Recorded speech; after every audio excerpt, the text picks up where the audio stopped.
Hey guys, welcome back to the channel. So today we're going to be taking out this back window here. A lot of guys break these back windows taking them out because there's a certain amount of finesse that's required in doing this. They don't need any special tools to take out. They don't need any special tools to put back in. And we can cover putting them back in a little bit later in another video. So today I'm just going to concentrate on getting this window out. Now, whether you have a solid window or a sliding window, it's going to be the same process. It does involve removing the plastics on the inside. So your C or B pillar plastics, depending on your cab configuration, your metal trim above the window, and then if you have carpet or trim below the window, depending on your cab configuration, you have to get all of that off of there. You don't necessarily have to take the bottom off, because you can take the window up out and without taking it off. However, putting it back in, you'll have to take it off. So changing out your back window is a pretty simple process, just like every one of my videos that I've said that in, but it's just knowing what to do and the pressure you can put on the window before you cause a problem. Now, the sliders are easier to get out. They have a larger seal, so they have a thicker seal and they come out a lot easier. However, the solid windows, they're a little bit more tight in the hole and they can be a little bit more difficult to get out, but they're not bad to do. You don't need any special tools. Like I said, basically I use 2 pry tools and a screwdriver, but sometimes you can get it with just 2 pry tools. We had a cross member video where we took the back window out and didn't show it, and this is that video. So we're going to show you taking this back window out and show you how to do it and give you an idea on what also to look for when you take your back window out, because there are areas in the back of this cab that I have seen rust, and you don't know it until it's either too late or you take out the window for a leak and you find out that you have problems back here, or you don't even know that you're having a problem. You take the back window out and you're like, oh man, now what do I do? So I'm gonna go ahead, pull this back window out, show you what to look for, and kind of give you an idea on what's all involved with taking this window out. So inside the cab here, I've got a plastic little tool here, and I have our 2 pry tools. Now, if you have a sliding window, you can open the sliding window. That way you can actually see what you're doing. And basically what we're gonna do is get this seal pulled down here.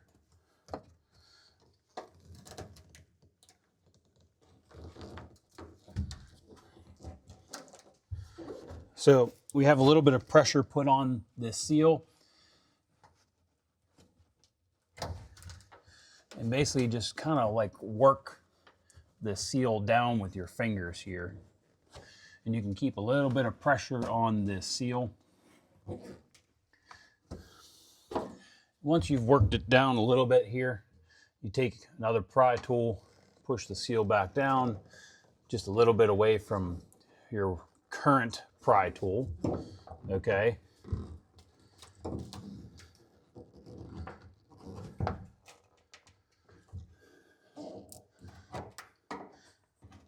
And just keep kind of working on it. So I have them both held with my hand here. I'm just going to keep working this seal out. So just using our fingers here, just trying to push the seal down. And ideally what we want is to try to get this seal pushed back under the lip here, like that, okay? Now that we've done that, we can kind of work our way the other way here.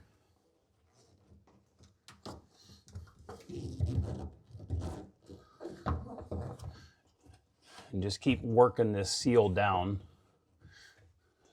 so that it eventually wants to get on the other side of the pinch weld.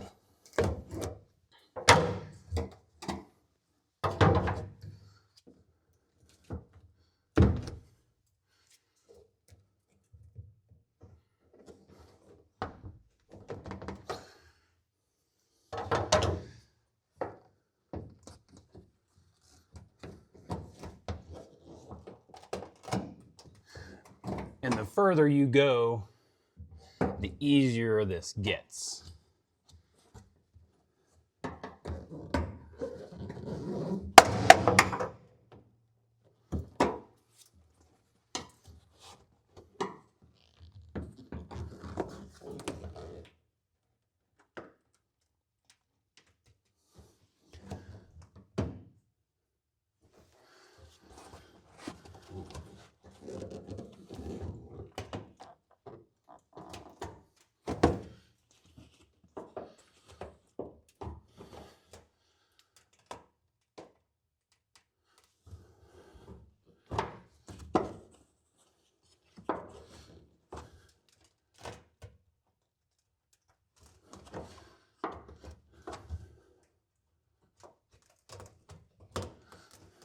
So the hardest part's when you get into the corners here.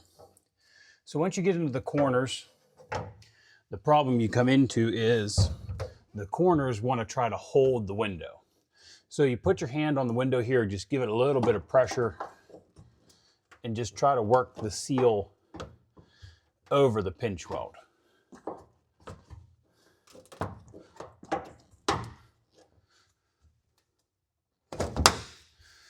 So I wasn't pushing super hard, and that window just wants to kind of pop itself out now that we've got it around the corner.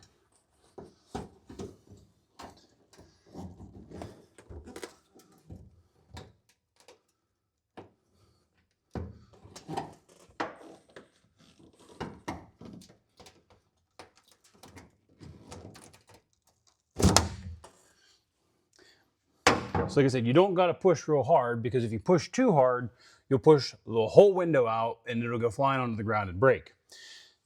So we have the whole top here out, and we'll get the camera out and kind of show you what we have going on here.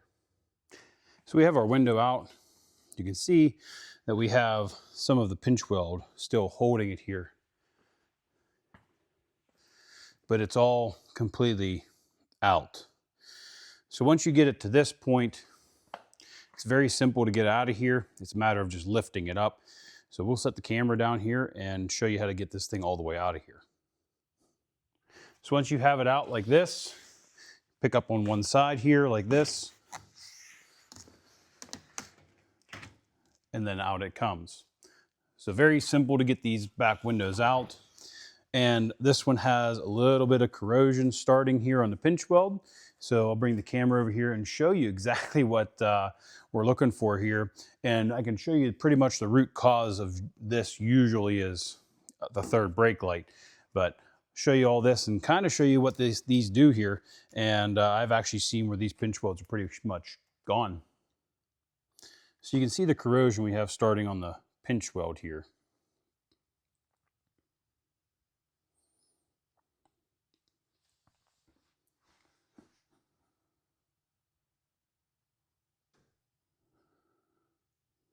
Now the outside edge of this doesn't look too bad. And you can see where I have these two little marks here. Those are from my pry tool. Now I'll show you what I did with that pry tool here shortly. This corrosion here, it's all from the inside, and it's all from the third brake light. So the seal on the back of these third brake lights deteriorates, and what it does is it lets water in, and you can see that this one's actually loose. So when they're not sealing properly, this is what you get. You get water intrusion, and it gets down into the pinch weld here and starts to rot. So on the inside of the truck here, you can see that we have a little bit more of that corrosion showing up. And this is all likely from the inside of the pinch weld. We have some more of it over here. However, it also could be installer error, and it basically just deteriorates the edge of the pinch weld here. So this is actually not too bad. However, I have seen these pinch welds almost completely gone. So this is definitely something that's going to have to be addressed here.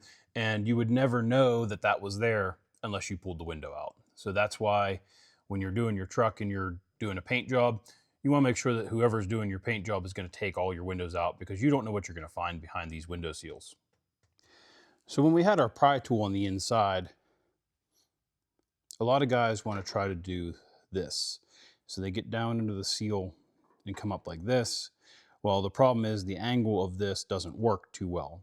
So you have to get it turned around like this, get down under the seal and push here like this. Now you can get a little bit crazy and get up here. Now, if you're trying to conserve your paint job, this is not conducive to that, because you will scratch the living crap out of your paint along here trying to get a window out.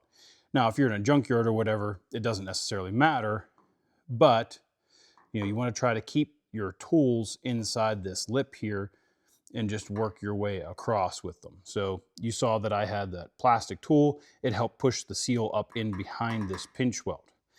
So that is the idea here, because these little marks here, that's from the pry tool. And then you can see that there's a slit here. So I don't know if somebody's had this back window out, and that's why we're getting a lot of this corrosion here from them messing with the back window being out. Who knows? It's hard to say. But this third brake light is likely our problem. And if it's not our problem, I have seen where the edge of the pinch weld can be marked up from removing windows and putting windows back in, and then the seal gets moisture inside it here, because it is a technically waterproof, but does not stop water. So this seal will let water in if it's not sealed properly. I've actually seen where guys have to silicone these in. So a glass shop will actually put a little bit of a sealant in with this window when they put it back in to seal it from the cab. So you could just have moisture issues in and around your seal here.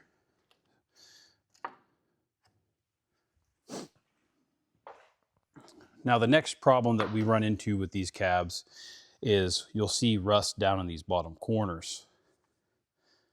So this one looks to be pretty good. Doesn't look too bad. You can see a little bit of corrosion there in the corner here starting. So when this goes to get body worked, we're going to get all this sandblasted, cleaned up, and make sure that this is all good and clean. And what we'll end up doing is, after it's all done and painted, we'll remove the third brake light here, and we'll get our corrosion X down inside here and make sure that we get a nice coating of oil in here to stop any rust that may be forming from the inside out. And that's what we're going to be doing with this cab here. Now our next thing we're going to end up doing is we're going to end up taking all of our seam sealer out. And I want to point this out to you that this is a seam here for the roof and C-pillar, since we are looking at a crew cab. It could be a B-pillar if you have a regular cab. But there is seam sealer here and down in here. So they did not seam seal this joint completely shut. They never did. So there was an instance where there was a couple trucks where this was completely sealed up, but most of them do look like this. So there is a seam sealer in here, and you can see that crack there. So that is another place for water intrusion. But we're going to cover the seam sealer here in another video. But since we have the window out, this seam sealer continues on to the inside here. So we will be seam sealing back into here as well, and try to give this a factory looking look. Now this is hard to do, so we may end up doing the whole seam, but if you see that this seam has been completely filled, you have a good instance that this has been body worked. So removing the back windows here is a pretty simple task. However, it's a very easy task to screw up too. You put a little too much pressure on this window and it blows up, or you're pushing too hard as you're coming into the corners and you literally just push it out of the cab and it falls on the ground and breaks. There's easy ways to screw this up. So you have to be careful in removing these, because they are glass and they are tempered. So they will just explode. They won't just crack. And it's a lot better to do with a person on the outside here to catch the window or even help you pull the seal out. Now these windows do flex, as you can see. They do have some flexibility to them, and the sliding windows have a little bit more flexibility to them since they're sectioned pieces of glass. So you can actually bend your frame on the window. So if you push too hard in that middle where you have the window open, you could actually bend that frame, and when you take it out, it'll be permanently bent. So you have to make sure that that window is straight when you put it back in. Now installing these, like I said, we're gonna have another video on installing these windows, and you can look for that one if you're curious about installing these back windows back in, because we do have to put the back window back in the green F-150 cab. So we'll be videoing the window in that. But this is how you get one of these windows out. It's the same for solid glass versus sliding glass. The only thing I will note is that your sliding window has a different seal than your solid window, unless you have an aftermarket slider. If you have an aftermarket slider, it will use your solid glass window seal. So that's the easy way to determine if you have an original equipment sliding window or an aftermarket sliding window. They are different seals, and I generally try to keep all my original seals. They are kind of hard to come by, and the aftermarket ones kind of don't fit as great. So we try to keep these seals. So when you're taking these seals out, you don't want to cut them. So yeah, don't cut your original seal thinking that you can replace it, because your aftermarkets aren't quite as good as the original ones, even if they're 30 years old. So hopefully this helps you in getting your back window out of your OBS Ford truck, and hopefully it was informative enough for you to get it out on your own. Thanks for watching, guys. We'll catch you on the next one.